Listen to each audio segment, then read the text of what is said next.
श्री स्वामी समर्थ. जय काली भवानी सर्वांना.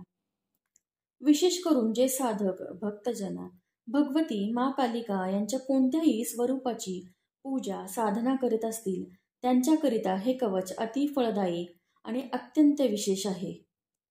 त्रैलोक्य विजय कालिका कवच नावात सर्व काही येतं ना. सात्विक पद्धतीने ज्यांना माता कालिका यांची विशेष कृपा प्राप्त करायची आहे, ज्यांची खूप आस्था आहे, विश्वास आहे माता कालिका यांच्यावरती, त्यांच्यासाठी हे कवच खूप दुर्लभ आणि अत्यंत प्रभावशाली आहे. माता कालिका यांच्या मंत्र जपाने सेवेने आपले सर्व भय रोग शत्रुनाश होतो. या कवचाच्या योग्य पद्धतीने आणि नियमाने अनुष्ठान करून सेवा केल्यास हे कवच सिद्ध होतो आणि आपल्या भोवती संरक्षणाचे कवच तयार करतो. घरामध्ये कोणाला नजर लागली असेल, बाहेरचा त्रास झाला असेल तर हे कवच सिद्ध झाल्यानंतर आपण या कवचाच्या सेवेने तीर्थ बनवून हा प्रसाद म्हणून त्यांना देऊ शकतो. तात्काळ त्यांचा त्रास दूर होईल. माता कालिका मा काली म्हणजेच फक्त रौद्र रूप धारण करणारी नसून देवीचे शांत सौम्य भक्तांना आशीर्वाद देणारे रूप सुद्धा आहे. जसे की दक्षिणेश्वरी दक्षिण कालिका मा काली.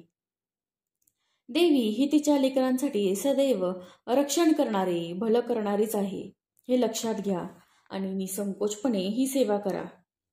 सेवा करण्यासाठी जास्ती काही नियम नाही आहेत. फक्त ही सेवा मनापासून करा, पूर्ण समर्पण करून करा. ही सेवा आपल्याला नवरात्रीमध्ये प्रथम दिवसापासून सुरू करायची आहे. मा कालीची सेवा असल्यामुळे आपल्याला ही रात्रीच्या वेळेस करायची आहे. रात्री 9 वाजल्यानंतर आपल्याला सेवा करायला बसायची आहे. हे त्रैलोक्य विजय कालिका कवच आपल्याला 21 वेळा 41 वेळा जसं सामर्थ्य आहे त्यानुसार संकल्प सोडून देवीचे आवाहन करून सुरू करायचे आहे. आपल्याला काळभैरवांचे सुद्धा स्मरण करायचे आहे आणि प्रार्थना करायची आहे.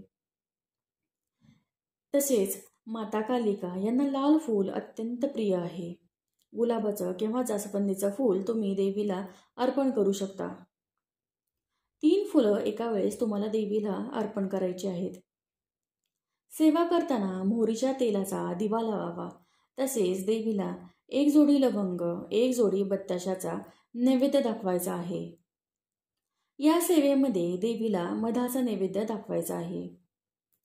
सेवा करून झाल्यानंतर नवर्ण मंत्राचा जप करायचा आहे आणि प्रसादाच्या मधामध्ये थोडंसं पाणी घालून साधकाने ग्रहण करायचं आहे. या सेवेमुळे देवीचा आशीर्वाद तर मिळेलच, याशिवाय साधकाच्या मागची पीडा तात्काळ दूर होईल आणि शरीराभोवती एक रक्षण कवच निर्माण होईल. अगदी 15 श्लोकांचंच कवच आहे हे, म्हणून जास्त वेळ लागणार नाही. कोणतीही सेवा अगदी आपण सहज करू शकतो, फक्त मनामध्ये विश्वास असला पाहिजे. दक्षिण दिशा सोडून कोणत्याही दिशेला मुख करून बसा.